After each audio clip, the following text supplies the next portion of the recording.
Live.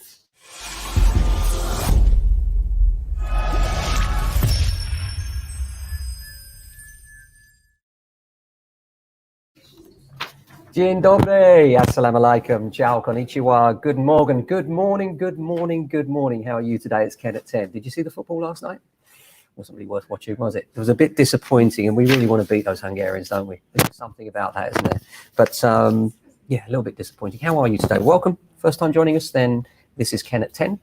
Because I'm Ken, it's 10, and we are James Alexander Estate Agents. We broadcast live every day talking about all things property from our offices in Southwest 16 London. Currently looking out the window, a young lady getting a ticket, and we're all wondering whether she's actually going to get the ticket because she's quite attractive, and it looks like, hey, she's got the ticket. Do we know if she's got the, yes, she's actually got the ticket, which is kind of reassuring, isn't it? Because you always think, they're going to get away with it, but no, it seems it is an equitable system after all. How are you? Hope you're doing well today. A few property headlines for you as usual, and a little bit about the local market. At the moment, a real shortage of properties to rent and two-bedroom houses for sale. So much so that the mailing lists seem to be forever growing, especially on the rental side. It's really quite a desperate situation. And that is kind of borne out by some of the headlines we're seeing today in the national papers. In the Times and the Telegraph, we've got a headline which reads, City Centre rents soar above pre-pandemic levels.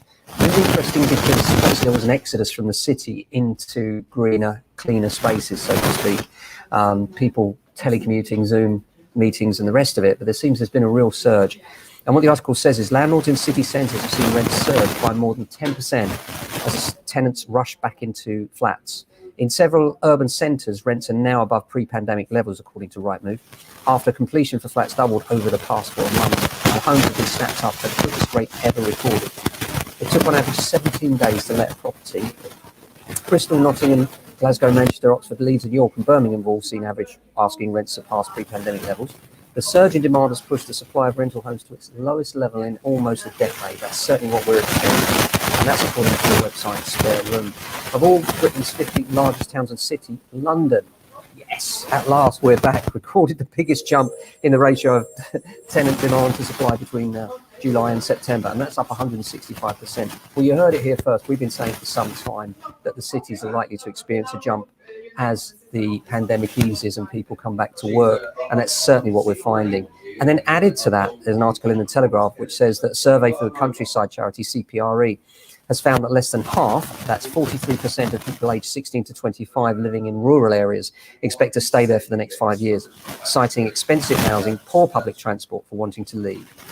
The majority of young people born and raised in the countryside feel they can no longer afford to live there.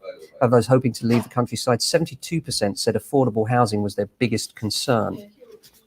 Council housing lists are doubling as well, according to the latest report by the Local Government Association. And it's warned that, this article is in the Mail, the Mirror, the Star and the Independent, and the report by the Local Government Association warned that the waiting list could double next year to 2.1 million households, with 1 in 10 households in need of housing facing waits of more than 5 years. Using the spending review to provide for councils to build 100,000 new social rent homes a year, the LGA spokesperson says it will not only help to reduce homelessness, but deliver a third of the government's housing targets, if they can get them built, that is. I mean, we're already seeing these targets nowhere near being met, let alone beaten. Apart from that, the housing market could be in for a bit of a struggle over the winter. There's a suggestion in the Express that it could be hard times, particularly in terms of inflation. Everybody's worried about what we've been saying for some time now. As inflation goes up, so at some point the Bank of England may need to step in and push interest rates, and that's why we've been suggesting that it could be a terrible time to fix your rate, although this is not mortgage advice, of course. So it's really interesting to see. It says now that the market has yet to see the true impact of the pandemic or Brexit, suggesting there are all the ingredients for a winter of discontent, noting the possibility of base rates rising. Think Markets forward analyst Fawad Razaqzada said, if we see wages data catch up with inflation, then the Bank of England will have even less reason to keep current interest rate policy. Well, that'll be interesting to watch as well. In terms of the market generally, some of the hotspots, what we're finding is that the areas that have been really popular have been the ones just outside the city again. You know, these areas, the commuter areas, are starting to return. It's even started to be a factor that people are not so considering the tube right on top of their doorstep. They'd rather be a little bit further away, considering the walk or maybe even the cycle part of their daily routine, and perhaps something that helps keep them on the level, you know, a little walk, maybe balancing off that cup of coffee or glass of wine in the evening. If it's a 10-15 minute walk, regular exercise both ways, why not?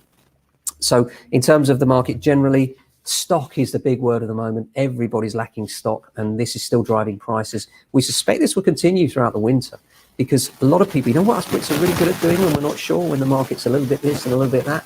We do nothing. We sit on our hands and watch what happens. And the problem with that is that then exacerbates the supply chain. And when you exacerbate the supply chain, there is no supply. So the demand that's still there and always there then starts to become more desperate, and prices start to rise as things come onto the market, and the level of interest in everything that we have going live is so large. So lots and lots of problems with supply. We need more houses for sale. We certainly need a lot more for rental as well.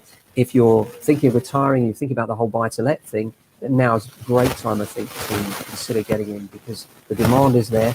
If you buy right and you buy through a trusted agent, then you can, if you're doing your numbers right, it can still work for you. And remember, with property, there's one secret and one only: time. You know, it's not about trying to time your purchase at exactly the right time, because if you try that, you'll never win, because nobody can predict what's going to happen next month, the month after, or next year, no more than anybody. And let's face it, at the beginning of the pandemic, everybody was saying that the property market was going to fall off a cliff. And now here we are, with the market jumped substantially, not only in the UK, but across the world. Nobody predicted that. I mean, nobody. So nobody knows what's going to happen with house prices in the future, in the short term. What we do know about house prices is that medium to long term, they always go up, at least in line with inflation, usually above it. And therefore, they're a great hedge against inflation, as are rents, which is why the buy-to-let market is a really good thing to get involved with as a supplement to your pension, as a supplement to your salary. If you've got maybe children that you're considering private schooling later on, it can be a great way of hedging against inflation and making sure that you've got extra cash available for the things that are important to you. So if you're considering that, something we do all the time. I was just speaking to one of our long-term landlords who dipped his toe in with one property and now has 3 with us, and growing his portfolio confidently, slowly but confidently. And the real secret is just time. You know, when he first bought his first property, there was very little in the way of income. It was more or less a break-even situation. Now that is a cash cow for him. And the one that he's just bought, more of a break-in situation. But again, over time, that will become more of a cash cow for him. So well worth looking at as a medium-term strategy. Remember, the big secret in property is not about buying at the right time. It's about holding for the medium term. In the medium time, you will always win. So think about that when you're next thinking about what you're going to do with any spare money you've got hanging around. Certainly, we're here to advise you on that. Apart from that, the weather here in Norbury is kind of overcast, a little bit chilly, but no rain, which is rather nice for the middle of October. So we can't complain, really. So I hope you have a fantastic day. Hope you enjoyed the football yesterday. Look after your family and friends. Stay safe and well. We'll be back same time tomorrow with another edition. Until then, ciao.